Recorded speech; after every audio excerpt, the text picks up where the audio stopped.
A billionaire searching for love online falls into a shocking trap when the woman of his dreams turns out to be a digital illusion. What happens when wealth meets loneliness? One billionaire learns the darkest side of online romance in a shocking fake love story. Behind the screen was no soulmate but a scammer. This billionaire's online relationship unraveled into secrets and betrayal.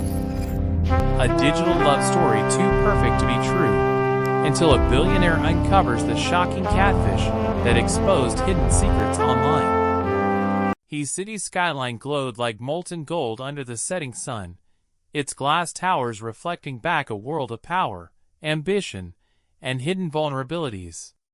Inside one of the tallest penthouses, behind walls of marble and glass, lived Alex Whitfield, a billionaire who had built his empire brick by brick. At 41 years old, Alex had turned a modest real estate inheritance into a sprawling investment empire worth billions. He was known in every corner of Wall Street and beyond, a man admired for his sharp instincts, feared for his ruthless deals, and respected for his seemingly untouchable success. Yet despite the glittering wealth, the tailored suits, and the constant buzz of cameras that captured him at charity galas and board meetings, Alex lived in quiet isolation. Money had opened every door for him except the one that led to true companionship. The public imagined his life as flawless. They saw headlines about luxury yachts, private jets, and beachside villas, but they didn't see the silence that filled his penthouse at night. They didn't see him scrolling through his phone long after midnight, reading articles on market trends, while wishing someone would ask him about something other than his net worth. He had dated models, actresses, and socialites, but each relationship ended the same way. He became another status symbol in their lives, another headline in a glossy magazine. Over time, Alex's heart hardened. He trusted no one, yet he longed for connection more than he admitted, even to himself. It was one evening, when a storm tapped against his floor-to-ceiling windows, that Alex stumbled into a quiet corner of the internet that would change his life. He wasn't looking for romance, at least, not consciously. But a suggestion popped up on one of his lesser-used social accounts, a message from someone named Emily Dawson. Her profile photo showed a woman sitting in a cafe, laughing at something just outside the frame. She looked natural, unpolished in a refreshing way, with strands of hair loose across her face and a book resting on the table. Unlike the usual women who reached out to him, those with glossy portfolios and obvious agendas, Emily looked ordinary. Safe. Real. Her first message was simple. "You don't know me, but I read something you wrote years ago about how business should be built on trust. It stayed with me. Just wanted to say thank you." Alex almost ignored it. He was used to strangers trying to get his attention, often with calculated flattery. But there was something disarming about her words. They weren't about his money or his fame. They were about something he'd written in a magazine column back when he still believed in ideals. That message cut through the noise. He replied, briefly, not expecting much, "Thank you." I wasn't sure anyone remembered that piece. What followed was the beginning of a digital relationship that felt unlike anything Alex had ever known. Emily didn't bombard him with compliments. She asked questions about books he liked, about the places he'd traveled before he became too busy, about what inspired him beyond balance sheets and quarterly reports. Slowly, cautiously, he opened up. At first, they exchanged short messages, light and careful. But over weeks, their conversations stretched into hours. They talked about childhood memories, about regrets, about what it felt like to stand in a crowded room and feel utterly alone. For the first time in years, Alex felt seen, not as a billionaire, but as a man. Her story was compelling too. Emily said she was a schoolteacher from Ohio, living modestly, teaching literature, and caring for her ailing mother.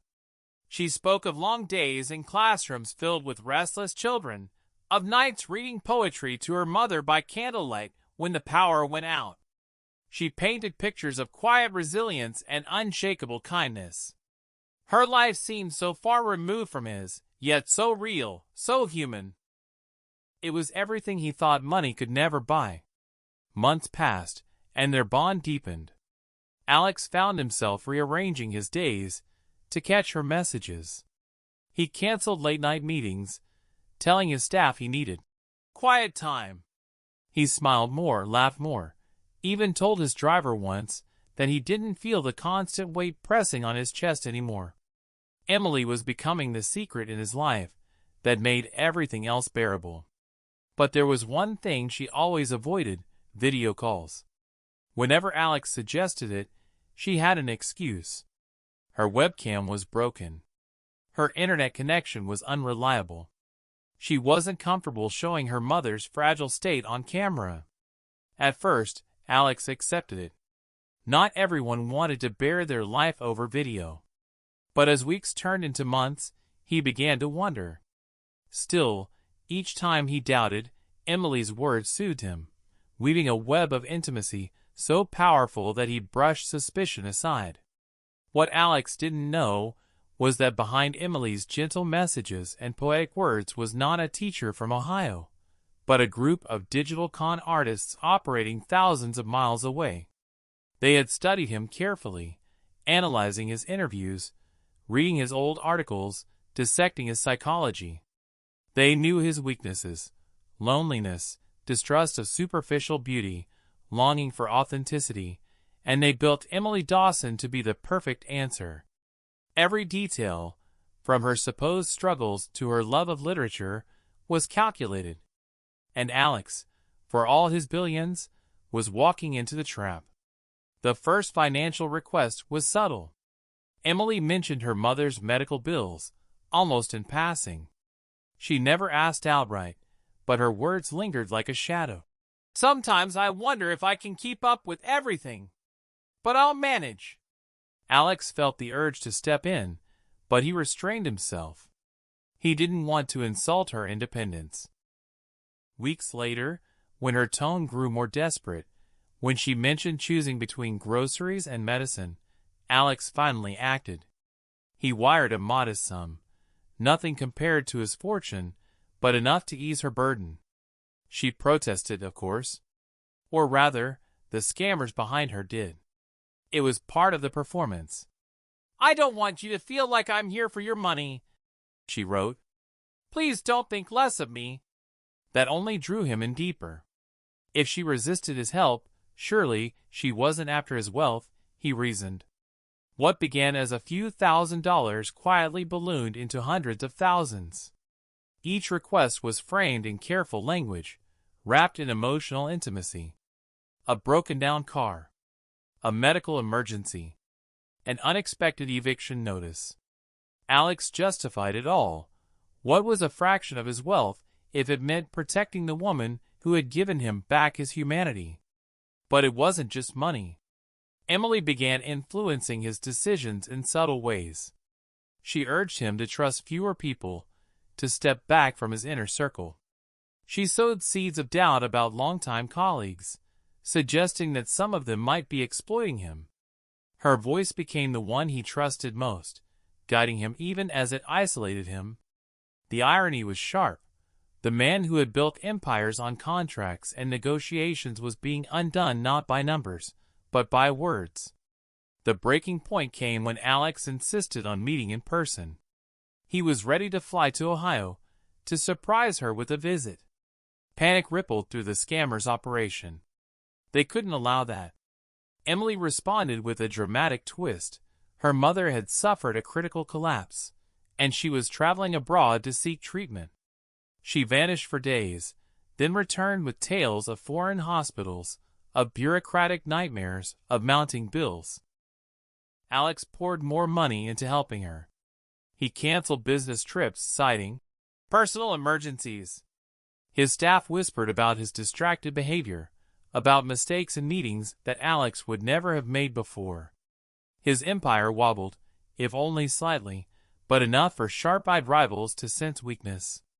And still, Alex clung to Emily. He believed love was worth the risk. He believed that finally, he had found the one person who loved him not for his billions, but for his soul. He didn't know the truth yet, that the person he poured his heart into never existed.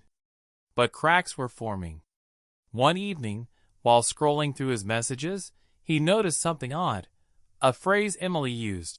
Hope floats even in storms. Days earlier, in a different conversation with another contact, he had seen the exact same phrase posted online under a different name. It gnawed at him. He began to question, to investigate quietly. The story of Alex Whitfield, Billionaire Catfished Online, was about to take a darker turn, one that would expose not only the secrets of his digital relationship, but the fragility of trust in an age where love can be manufactured with nothing more than clever words and stolen images. The phrase haunted Alex for days. Hope floats even in storms. It wasn't just poetic, it was identical, down to the comma placement, to something he'd stumbled across on a forgotten social forum months ago. He told himself it could be coincidence, that Emily might have read it somewhere too. But once suspicion slipped into his mind, it refused to leave. For the first time since their relationship began, Alex read their entire chat history with new eyes. He noticed repetitions, phrases recycled in slightly different contexts, patterns in the timing of her responses. He noticed how Emily always disappeared when he pushed too close to meeting, how her emergencies escalated just when he began asking harder questions. He remembered the nights when her replies came so fast it was as if she had rehearsed them, then other times when she vanished for hours with excuses that felt rehearsed too. But every time he doubted, he opened one of her longer letters, the ones where she described sunsets in Ohio, or the way her mother's cough kept her up at night, and his heart weakened. What if she was real? What if doubting her meant abandoning the only person who had cared about him beyond his money? Alex was not a fool. He was a billionaire whose entire life had been built on reading people, on seeing angles others missed. Yet in this one space, this one fragile corner of his heart, he had willingly blinded himself. Now the blindfold was slipping. One night, he made a decision. He hired a private digital investigator named Marcus Hale, a former FBI cybercrimes expert who now worked in the private sector tracking online fraud. Marcus had seen it all: romance scams, phishing rings, identity theft. When Alex showed him the profile of Emily Dawson, Marcus gave a long sigh. "I've seen her before," he said quietly. The words hit Alex like ice. "What do you mean?" Marcus pulled out a tablet and typed quickly. Within minutes, he had a collage of images on the screen. Emily's face, laughing in cafes, standing near flowers, posing by a lake. But each photo was tied to different names, different profiles, different stories. "These are stock images and stolen photos," Marcus explained. "They're used in romance scams across multiple platforms. Whoever you've been speaking to, it isn't this woman." Alex's throat tightened. He stared at the screen, at the face that had become so familiar to him, the face he had whispered to in the dark. He felt sick, betrayed, furious, but most of all, devastated. "You're saying she's not real?" "She's real in the sense that someone's typing on the other side," Marcus said. "But the person you think you know? That's a fabrication. It's a team, most likely. Organized. They target wealthy individuals with patterns of loneliness. You were on their radar." Alex wanted to scream. He wanted to deny it. But deep down, he knew the truth had been knocking on his door for months. He had just chosen not to answer. The next few weeks became a blur of revelation. Marcus traced the scam back to an operation overseas, a sophisticated group running hundreds of fake identities at once. They used artificial intelligence to craft messages, recycled photographs, and a network of handlers who would step in to keep the illusion alive. Alex wasn't their first victim. He wouldn't be their last. But he might be their biggest catch. The financial damage, Marcus explained, was staggering. More than $2 million had left Alex's accounts under the guise of love and medical emergencies. For most people, that was life-ruining. For Alex, it was a bruise to his pride rather than his empire. But the real wound wasn't financial, it was emotional. He had given them his trust, his heart, his secrets. He had let them into the one place he kept most guarded. Alex withdrew from his business world for a while. He told his staff he was dealing with personal matters, which fueled gossip but gave him space. Nights stretched long as he replayed conversations in his mind, hearing every lie with fresh clarity. He wasn't angry only at the scammers, he was angry at himself, at his own vulnerability. But anger, for Alex Whitfield, was fuel. Rather than lick his wounds in silence, he decided to turn the scam on its head. He worked with Marcus to set up a controlled sting. Using an alternate identity and burner accounts, they reached back out to the Emily network, pretending to be an even more vulnerable billionaire looking for love. The scammers bit immediately. They thought they had found another mark. What they didn't know was that Alex was documenting everything, recording calls, tracking IP addresses, and funneling information to law enforcement. His pain transformed into a mission. If he couldn't get his own stolen heart back, he would at least prevent others from losing theirs. Months of undercover work followed. Marcus and his team worked alongside international authorities, gathering enough evidence to expose the operation. Finally, in a coordinated raid across multiple countries, the ring was dismantled. Dozens of arrests were made. Servers were seized. And for the first time in years, Alex felt a glimmer of victory. Yet victory felt hollow. Because no matter how many criminals were jailed, no matter how much money was recovered, the ghost of Emily Dawson still haunted him. The nights of laughter, the confessions, the feeling of being known, they were all lies, yet they had felt real. He realized that heartbreak doesn't vanish just because you discover the truth. Alex stood once again at the massive windows of his penthouse, staring at the city lights. He had everything: wealth, power, respect. But the one thing he had wanted most, authenticity, had been twisted into his greatest weakness. He promised himself he would never again let loneliness drive him into shadows where predators waited. Instead, he poured his energy into something new. He funded a foundation dedicated to cyber awareness and online relationship safety. He went public, not with names or personal humiliations, but with his story. He gave interviews, warning others that if a billionaire could be deceived, so could anyone. The public, initially shocked, shifted to admiration. They saw not just a titan of industry, but a man willing to bear his scars so others might be spared. And slowly, Alex began to heal. He met new people, cautiously. He rebuilt friendships he had neglected. He discovered that real connection wasn't always found in grand gestures or dramatic confessions, but in the quiet presence of those who stood by him without ulterior motives. The story of Alexander Whitfield became more than a scandal about a billionaire catfished online. It became a lesson, a shocking reminder of how fragile trust can be in a digital world where identities are fluid and deception is polished into art. His heartbreak turned into a cautionary tale that spread across news outlets, podcasts, and documentaries. And though Alex never again spoke to Emily Dawson, her ghost became a symbol, not of loss, but of resilience. He had walked through the fire of betrayal and emerged with something rarer than money: wisdom.